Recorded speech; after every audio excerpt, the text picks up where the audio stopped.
오늘 제목은 당신은 지금 충만하십니까? 하는 제목이고요.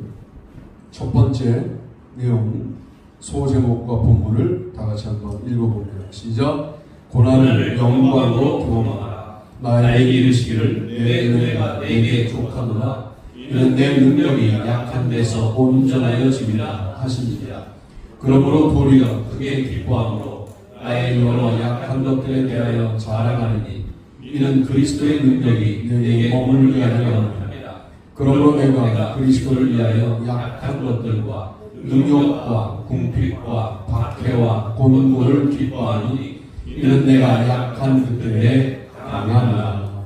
아멘. 고린도후서 12장 9절로 10절 말씀을 함께 읽었습니다. 우리가 알아요. 어떻게 하냐면 고난의 때를 살 때 몰랐다가 고난을 끝나고 영광을 보고, 아, 고난을 견디면 영광이 오는구나, 이렇게 경험하고요. 좀 세월이 지나요.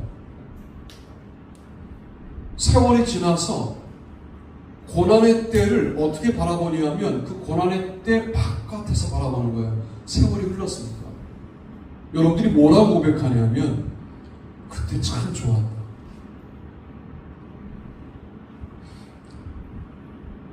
중학교 1학년 때 갑자기 자기네 교회에 놀러 오라고 한 2년 선배님 말씀을 듣고 저는 기장, 기독교 장로회 교회를 다니고 있었는데 예수교 장로회 교회에 놀러 간 겁니다. 수요일날 놀러 가자마자 그 형님께서 나에게 동의도 구하지 않고 새신자라고 보고를 하시는 바람에 새신자가 됐어요. 이제 신앙에 혼란이 오는 거죠. 똑같은 장로교회지만 내가 관악 장로교회를 가야 되냐, 신림 평화 장로교회를 가야 되냐, 한 달간 고민하다가 마음에 결단이 쓰더라고요. 그래서 한 달은 안 됐던 것 같은데 결단을 하고 평화교회를 가기로 결정했습니다. 가서 큰 은혜를 받고 초등학교 4학년 때 이미 목사가 되기로 마음을 먹었지만 다시 한번 그런 결단을 은혜 가운데 하게 됐습니다. 그때 교회에서 노는 게 그렇게 좋았어요. 공부도 교회에서 하고 교회 골방 같은 데에 선배들이 앉아서 그렇게 또 성경 말씀도 많이 해주시고 공부에 대한 얘기도 많이 해주시고 기도도 많이 하고 먹는 건 상당히 부실했어요. 주로 라면을 끓여 먹었던 기억이 나요. 그런데 라면을 그렇게 맛있게 끓이는 선배도 존경스럽고 교회 가면 괜히 풍성했어요. 이때를 지나는 동안에는 그때가 충만한 때였다는 사실을 몰랐는데 지나고 그때를 바라보니까 그때 참 은혜에 충만하고 좋았다, 그런 생각이 드는 겁니다. 오늘 저 설교의 핵심은 뭐냐면 그거를 좀 나중에 깨닫지 말고 고난받고 있는 현장에서 한번 깨달아보자. 이게 어떤 시각이어야 되냐면 고난받고 있는 현장에 푹 빠져 있으면 못 느껴요. 기도로 나오시고 고난의 현장에서 말씀으로 나오시고 이게 왜 그 고난의 때였는데 어려운 때가 행복한 때였다고 여겨졌느냐? 세월이 지나서 그때를 이렇게 관조할 수 있게 된 거예요. 근데 이게 영적으로는 말씀을 묵상하거나 기도하거나 찬양할 때에도 우리에게 다가오는 역사거든요.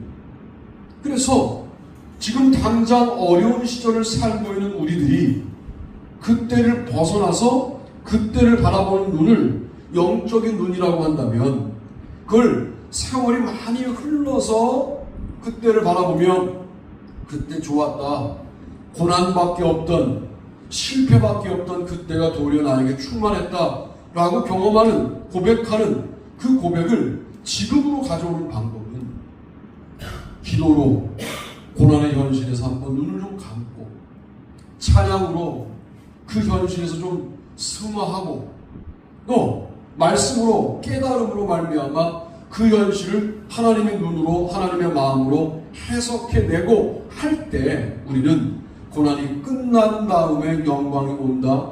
고난 중에도 영광이 있다. 지나서 고난이 곧 영광이다. 까지 갈 수 있는 아름다운 믿음이 되는 것이 아니겠느냐. 그 말씀을 드리는 거예요. 바울이 육체의 가시가 사라지기를 3번 기도하잖아요. 우리로 따지면 응답되지 않았습니다. 고쳐주지 않으셨어요. 유두고가 말씀을 듣다가 떨어져 죽으면 다른 사람의 죽음에 대해서는 기도하여 살릴 수 있는 바울이 자기의 육체의 가시를 놓고는 3번 기도해도 고쳐지지 않았어요. 그러니까 병고침이나 죽은 자를 살리는 능력은 전적으로 하나님의 결정이라는 사실을 깨닫게 되는 거죠. 더 놀랍게는 여전히 육체의 가시가 존재해요. 그 가시가 뭐냐? 안진이냐? 간질이냐? 모든 논란들이 있지만 아무튼 육체적으로 좀 연약한 부분이 있었던 것으로 보여요. 해결되지 않고 약한 몸을 끌고 복음 증거를 하고 있던 바울에게 하나님 뭐라고 말씀하시냐? 내 은혜가 너에게 족하다. 여기서 인칭 대명사를 잘 봐야 돼요. 너에게 준 바울의 은혜가 바울에게 족하다는 게 아니에요. 이미 너는 내 은혜를 충분히 받고 있다. 이렇게 말씀하신 거예요. 우리가 일상적으로 참 은혜가 충만했어 라고 말하는 경험과 사뭇 달라요.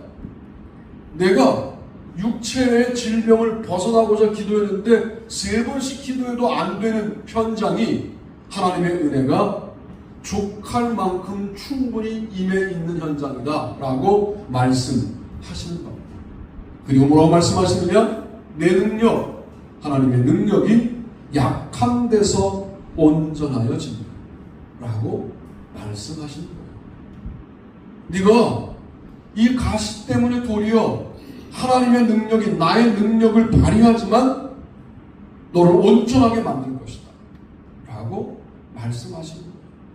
그러니까 하나님의 역사는 질병이 떠나기 위하여 3번 기도해도 떠나지 않는 현장에도 이미 충만한 거죠. 이미 풍성한 거죠. 많은 찬양 사역자들이 용어를 사용하면 이게 사실은 기독교적 용어로 정착될 때가 많아요. 왜냐하면 매우 감정적이에요. 우리 한국 기독교는. 그래서 찬양으로 감정이 고양돼 있는데 여러분 하나님으로 충분합니다 이러니까 마치 그 용어가 신앙적으로 신학적으로 아주 온전한 용어인 줄 알고 모든 사람들이 사용해요. 여러분 하나님으로 충분하다는 말은 대단히 위험한 말입니다. 보세요. 내가 있는데 하나님이 나를 채우는 어떤 요소나 물질처럼 되어 있어서 나를 채우시니 내가 충분합니다라고 하는 자기 중심적인 고백이 돼요. 그러니까 이렇게 고백하는 게 맞죠. 하나님으로, 하나님만으로 충만합니다. 할렐루야. 아멘. 그러면 목사님 하나님으로만 충만합니다는 왜 안 됩니까? 이거는 여러 시도 끝에 마지막에 하나님을 시도해 보니까 하나님으로만 충만하군요 라고 하는 실수를 전제하니까 그렇게 하지 말고 하나님만으로 충만합니다. 이게 하나님 중심적인 고백이 되는 거죠. 우리의 삶에 경제적으로 풍성하지 않아요. 여전히 아파요. 여전히 문제는 문제로 존재해요. 그런데 놀랍게도 너 그런 가시가 있는 것이 너로 말미암아 내 능력이 드러나는 역사가 분명히 일어나게 될 텐데 너를 온전하게 한다 라고 말씀하시는 거예요.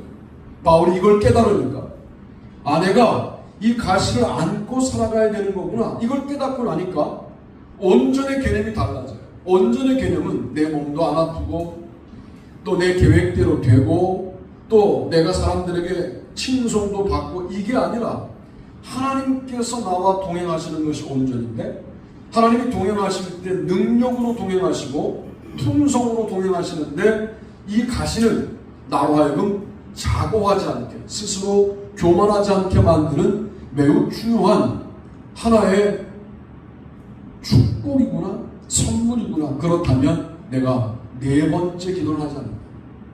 네 번째 이것이 사라지도록 기도하지는 않겠다. 이걸 안고 살아가겠다라고 마음 먹는 거예요. 어떤 문제는요 끝까지 안고 살아가는 게 여러분을 온전하게 할 수 있고 어떤 고난은 해결되지 않은 채 그대로 품고 살아가는데 나중에 깨닫지 말고 나중에 죽을 때 생각해 보니까 이 고난이 영광이었네요. 이러지 말고 고난의 현장에서 이것이 영광임을 깨닫는 사람들은 세상이 감당할 수 없는 무적의 사람들이 되는데 그 무적의 사람들이 되려면 우리가 고난의 현장을 자꾸만 초월해 있는 객관적으로 그 고난의 현장을 바라볼 수 있는 영적인 높이에 올라가서 그 고난의 현장을 관조하는 이것이 고난의 현장을 영광으로 경험하는 매우 중요한 깨달음일 것이다 라고 말씀을 드립니다. 바울도 이게 나를 도리어 온전하게 하는 거구나를 깨닫고 나니까 더 이상 가시가 아니라 계시가 되고 가시가 고난이 아니라 영광이 되지 않습니까? 이게 바로 영적으로 깨달은 자들의 강력합니다 라고 말씀을 드리고 그러면 고난도 우리를 충만하지 못하게 만드는 요소가 아니라 도리어 고난 때문에 우리의 충만이 하나님의 충만으로 바뀌고 그리하여 하나님의 충만은 우리를 온전하게 하는 놀라운 역사를 써나가는 것 아니냐 하는 말씀을 첫 번째 말씀으로 드립니다. 두 번째는 소제목과 본문을 읽어보시죠. 읽습니다. 시작. 세상을 천상으로 경험하라. 그의 어머니가 아이들에게 이르되 너희에게 무슨 말씀을 하시든지 그대로 하라 하니라. 거기에 이들에게 정결 예식을 따라 두세 통 든 돌 하나에 6이 놓여있는지라. 예수께서 그들에게 이르시되 항아리에 물을 채우라 하신즉 아기까지 채우니 이제는 떠서 너네 자에게 갖다 주라 하시매 갖다 주었더니 아멘. 요한복음 2장 5절로 8절 갈릴리 가나의 혼인잔치 이야기입니다. 여러분 잔치는 계속 되어야죠. 잔치는 계속 되어야 합니다. 포도주가 떨어졌어요. 이거는 잔치를 계속할 수 없게 만드는 근본적인 문제가 생긴 거잖아요. 그러면 내 인생에는 이제 핍절함밖에 없다. 필수적인 요소가 떨어졌다. 라고 주저앉으시겠습니까? 하나님의 신묘막측한 방법에 순종하시겠습니까? 이런 질문을 던지는 거예요. 오늘 본문이. 신기한 방법은 뭐냐? 그거 손발 닦는 물이에요. 겉에가 물 채운다고 포도주로 안 바뀌고 그거 마시는 물도 아니에요. 청결도에 문제가 있다고 볼 수도 있어요. 물론 떠서 발을 닦습니다만 그러나 손발을 닦던 물 항아리에 물을 채우라는 겁니다. 두세 통 드는 돌 항아리 6이 놓여든지라. 그러니까 2, 62, 3, 6, 7, 8 12번 내지 18번 정도를 왔다 갔다 해야 되는 거예요. 물을 채웠어요. 떠다 갖다 주라는 겁니다. 여러분 이게 우리는 그냥 읽으니까 갖다 줬어? 그래 그랬네. 신기한 사람들이야. 우리의 말씀으로 받으면 주님 제 인생에 포도주가 떨어졌는데 어떻게 하면 좋죠? 라고 기도하면 우리가 알고 있는 고정관념을 넘어선 명령을 주시는 거죠. 너 그러면 그 항아리에 물 채울 수 있니? 그때 우리가 딱 떠오르는 생각이 뭐냐면 이 생각 때문에 우리가 충만함을 잃어버리는데 채워서 뭐 하실 거예요? 이렇게 우리가 머리도 별로 안 좋으면서 그때는 또 머리를 그렇게 사용합니다. 또 다 갖다 줘라. 그럼 저만 혼날 텐데요. 뭐 그때 작동하는 이 모든 이성적인 작동들이 여러분을 그렇게 만든 거고 나를 이렇게 만든 거예요. 이걸 가지고 무슨 교회가 집하라 바쳐라 그러니까 이런 명령에 대해서 말도 안 된다고 생각하지 마라 이렇게 적용하지 말고 여러분 개인적으로 신앙적으로 영적으로 적용해 보면 그 좋지도 않은 머리가 그때는 아주 명민하게 움직이면서 판단한단 말이에요. 하나님이 나에게 감동을 주신 일에 관련하여 나는 합리적인 잣대를 들이댄다 그 말이에요. 그래서 우리의 삶에 왜곡이 생기는데 우리의 삶이 세속적인 삶과 거반 다르지 않는 삶을 살게 되는데 걷다가 자꾸만 신앙적으로 덧칠을 하고 신앙이라고 주장하고 있는 거죠. 하나님의 방법은 너무 신기합니다. 완전히 용도를 변경시켜요. 손발을 닦는 물만 갖다 주어도 너 손발 닦는 물을 나에게 먹였어? 하고 할 판에 이걸 포도주로 바꾸어 잔치가 계속되게 만드셨어요. 용도를 변경하는 거예요. 유대인의 결례에 따라 두세 통 드는 돌 항아리 6이 놓였다. 유대인 교회 용도를 바꾸어 기독교로 사용하시는 거예요. 이게 주님의 방법이었습니다. 주님께서 말도 안 되는 명령을 주실 때 늘 주시지 않아요. 의미 충만하게 그런 감동이 올 때 여러분 기도하셔야 돼요.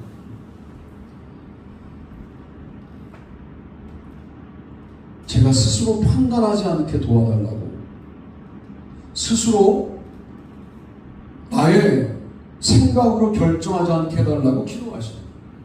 그리고 순종하셔야 돼요. 목사에게 순종하는 것이 아니고 여러분에게 주신 하나님의 말씀에 순종하셔야 돼요.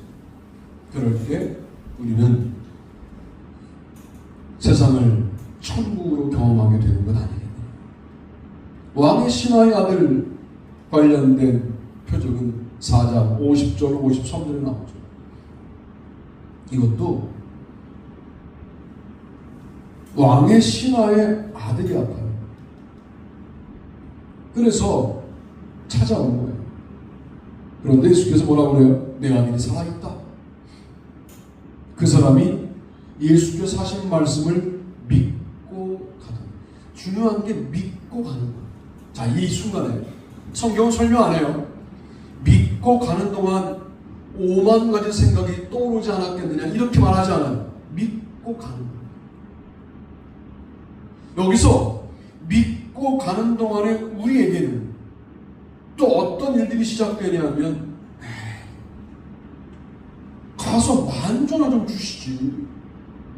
가서 좀 눈이나 맞추고 기도해 주시지. 아니 자기가 가기 싫다고 저렇게 가라 내 아들이 살아있다 이렇게 말씀하시는 저분 말을 믿을 수 있나? 이러지 않고 믿고 갔다는 거예요. 그때 뭐와 싸우셔야 되느냐? 믿고 가는 동안 또 수없이 떠오르는 살았을까? 내가 믿고 가는데 병이 차도가 있을까? 이때 쓰라고 이성이 있는 게 아니에요. 이때 쓰라고 우리의 생각이 있는 게 아니에요. 생각을 하지 말아야 할 때는 그렇게 생각들을 많이 하고 생각을 동원해야 할 때는 생각을 동원하지 않아요. 이 왜곡된 생각 사용법, 이 왜곡된 이성 사용에 관련하여 제가 도전합니다. 그래서 우리가 사는 세상이 여전히 세상으로만 느껴지는 거예요. 어느 때는 나도 모르게 믿어져요.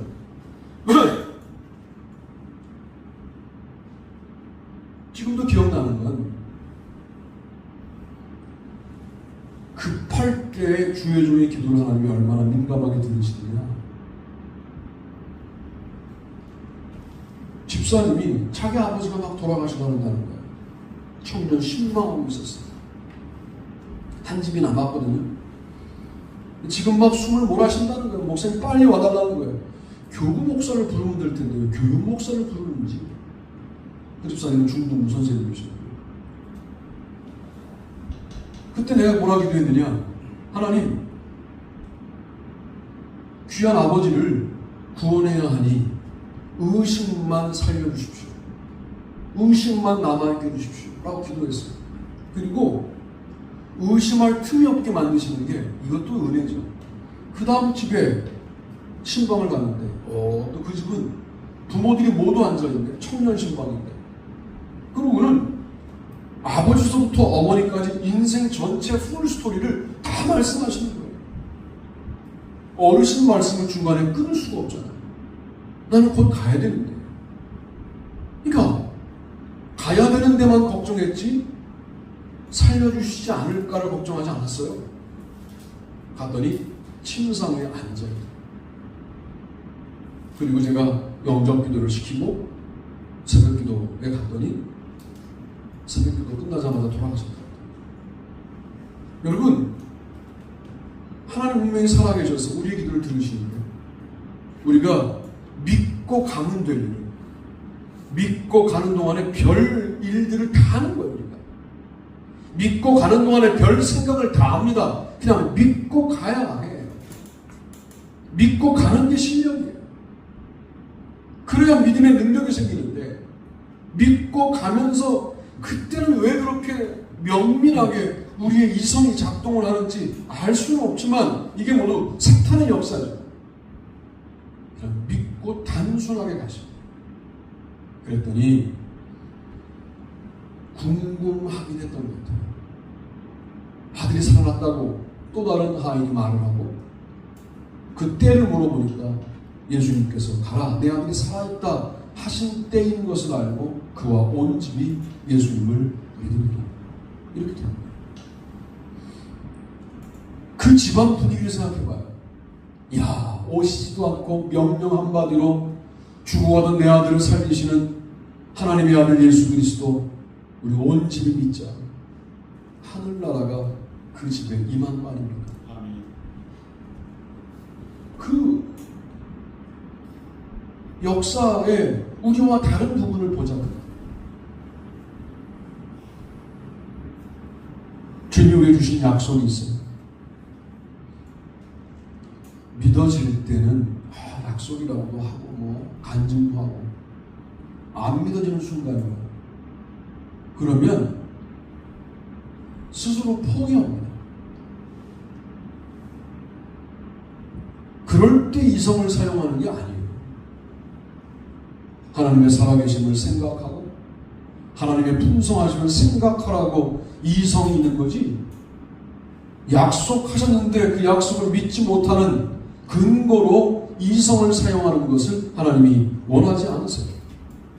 그러므로 믿고 가는, 주님이 명령하시면 순간 이해되지 않지만 그저 그 명령하시는 절차에 따라 순종하는 우리가 되기를 주님의 이름으로 축복합니다. 세 번째는 이것인데요. 세 번째 소제목과 본문을 읽어보죠. 읽습니다. 시작. 지금을 의미로 경험하라. 예수께서 이르시되 여자여 내 말을 들으라. 이 산에서도 말고 예루살렘에서도 말고 너희가 아버지께 예배할 때가 이르리라. 너희가 알지 못하는 것을 예배하고 우리는 아는 것을 예배하노니 이는 구원이 유대인에게서는 아니라 아버지께 참되게 예배하는 자들은 영과 진리로 예배할 때가 오나니 곧 이때라. 아버지께서는 자기에게 이렇게 예배하는 자들을 찾으시느니라. 하나님은 영이시니 예배하는 자가 영과 진리로 예배할지니라. 아멘. 요한복음 4장 21절로 24절 말씀입니다. 왜 우리의 지금이 고난의 때로만 해석이 되고 은이 충만한 시간으로 해석되지 않느냐 할 때, 그냥 고난의 때에 푹 절어서 사시는 거예요. 그리고 지금의 때가 예배의 때가 아니기 때문에 여러분의 지금은 걱정의 때이고 근심의 때이고 이성의 때이고 판단의 때이고 여러분 자신의 생각의 때인 거예요. 그런데 지금의 이 때가 예배의 때가 돼야 돼요. 하나님은 영이시니 예배하는 자가 영과 진리로 예배할지니라. 여러분 질문하셔야 돼요. 논리적으로 말이 안 되죠 이거. 하나님은 영이시니 예배하는 자가 영으로 예배할지니라. 진리가 또 들어가잖아요. 하여튼 영으로라고 말하면 모든 게 통용된다고 생각하는 사람들이 많아요. 그래서 진리의 통제를 받지 않으려고 해요. 이것이 문제입니다. 그러면 아무것도 남지 않아요. 영과 진리로 해요. 진리를 늘 포함해야 돼요. 사랑으로 그러면 모든 게 통용되는 줄 알아요. 진리 안에서 사랑하는 거예요. 마치 자신에 대해서 상당히 포근한 사람으로 여기는 게 뭐냐면 난 그래도 용서하잖아. 난 품잖아. 기준이 사라져. 기준이 없어져. 사랑이 아니에요. 그 사람을 방종하게 만드는 거예요. 사랑도 진리 안에서, 성령도 진리 안에서. 이렇게 우리가 주장할 수 있는 예배가 언제? 지금 가능해야 된다는 거예요. 그러니까 우리의 지금을 참 미련하게 살고 난 다음에 그때가 그런 때였어 라고 나중에 깨달아요. 또 그래야 했었어 라고 나중에 판단해요. 여러분 이런 거는 큰 문제라고 말할 수 있겠습니다. 지금을 사세요. 지금을 영과 진리의 때로 사세요. 지금을 예배의 때로 사세요. 새벽에 깨시고 기도하시고 그때 못 일어나면 순간순간 주님의 도우심을 구하시고 이 모든 매듭을 잘 이렇게 매듭 지어야 하루가 지나가잖아요. 그럴 때 시간과 공간과 사람과 사건이라고 하는 네 가지 차원으로 늘 말씀을 묵상하시고 내가 오늘 불편한 사람을 만난다 할 때 제발 기도하고 만나시고 내가 오늘 좀 죄 질만한 공간으로 간다 그럴 때는 기도하고 가시고 내가 죄 질만한 시간으로 간다 그럴 때는 기도하고 그 시간에 가시고 이렇게 할 때 주님이 도와줄 근거가 생기는 거예요. 인격적으로 주님을 나의 삶에 초대해야 주님이 들어오세요. 주님이 무슨 무대뽀처럼 여러분들을 밀고 들어갈 때도 있어요. 왜? 급하게 쌓여야 될 때. 늘 그렇지 않거든요. 여러분이 인격적으로 주님을 초대해야 돼요. 주님, 제가 하루를 살다 보니까 오늘 월요일 날은 이 시간이 참 주약입니다. 이때 무너집니다. 도와주십시오. 하고 하루를 출발하면서 기도의 포인트를 알아야 돼요. 그냥 뭐 하루를 사는 동안에 이러저러한 일이 있습니다 라고 기도를 끝내고 난 다음에 요일 이거 신경 쓰입니다. 이 일 내가 신경 쓰이는데 그 일을 할 때 주님 좀 도와주십시오.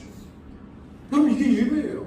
그러면 그 일하는 시간에 주님이 충만하게 임재하시고 그 일 가운데 임재하시고 그 일을 통하여 만나는 사람들 가운데 임재하시고 그 일을 만들어내는 사건들 가운데 임재하셔서 여러분의 삶을 풍성하게 만든다고 그렇게 이야기를 해도 안 되죠. 이거 안 돼요. 무슨 뭐 운동의 루틴을 지킨다 뭐 식사의 루틴을 지킨다 이런 것들은 정말 민감하게 해요. 왜? 나름대로 눈에 보이는 가시적 결과가 있다고 판단하니까. 그런데 영은 그런 가시적 결과가 보이지 않는다고 판단하는데 여러분 영의 방만함보다 추한 게 어디 있습니까? 우리가 방만하게 살지 말고 오늘 월요일날 위크 포인트가 다 틀려요. 또 다음 주 월요일은 또 달라요. 그러면 그 약한 때와 약한 부분과 나를 약하게 만드는 사람과의 관계를 미리 주님 앞에 노출해서 주님 도와달라고 기도할 때 주님 역사하시는 거죠. 주님 자꾸만 초청하세요. 여러분의 삶, 여러분의 지금에 주님을 자꾸만 개입해달라고 부르세요. 그럴 때 간증이 생겨요. 아니 그렇게 순순히 넘어가다니 그 일이 그렇게 쉽게 풀리다니. 연말 정산할 때만 되면 제가 그 기도를 드리는데 그거 여러분들은 쉽게 하는 뭐 이렇게 핸드폰 갖고 하는 못해서 그냥 세무서에 가요. 그러면 세무회계학과 학생들이 아르바이트 남아있는데 제가 늘 뭐라고 기도하냐면 좋은 애 만나게 해주세요. 이렇게 기도해요. 그러면 순서에 따라 가는 거라. 이게 완전히 랜덤이잖아요. 몇 번으로 가세요. 그런데 뭐 내가 묻지 않아도 다 본인이 물어가면서 다 해줘요. 나오면서 하나님 살아계시는군요. 그리고 또 1년을 보내고 했었어요. 여러분, 그런 게 뭐냐면 오늘 하루를 사는 동안 내가 잘 못하는 부분, 또 내가 누구에게 평가받는 일들, 이런 일들이 나를 불편하게 만드는 그 모든 마음의 불편함을 다 주님 앞에 내어놓고 예배자로 살아가라, 그 말. 공식적인 예배만 잘 드린다고 예배자가 아니에요. 그 예배를 잘 드리고 여러분의 일상에 들어가서 예배하는 자로 살아가는 일은, 영과 진리로 예배하는 자로 살아가는 그 일은 매우 중요하다 하는 말씀을 드리는 겁니다. 이게 바로 우리를 충만하지 못하게 만드는 우리의 습관, 우리의 삶에 살아왔던 이력들, 이런 것들인데, 여러분 깊이 묵상하시고 여러분의 삶에 고난이 어느 순간 영광이었군요. 또 어느 순간 주님의 명령에 토를 달지 않고 순종했던 그 순간 저의 세상이 천국이 되었군요. 어느 순간 영과 진리로 예배하는 지금이 정말 충만한 의의 순간이었군요 라고 고백하는, 우리가 성령 충만이라고 하는 개념을 매우 왜곡되게 이해하고 있는데 우리의 삶에 모든 것들을 충만하게 하는 역사로 경험하게 되는 놀라운 은혜, 돌아오는 주간에는 여러분의 삶에 여러 군데에서 나타나게 되기를 주님의 이름으로 축복합니다.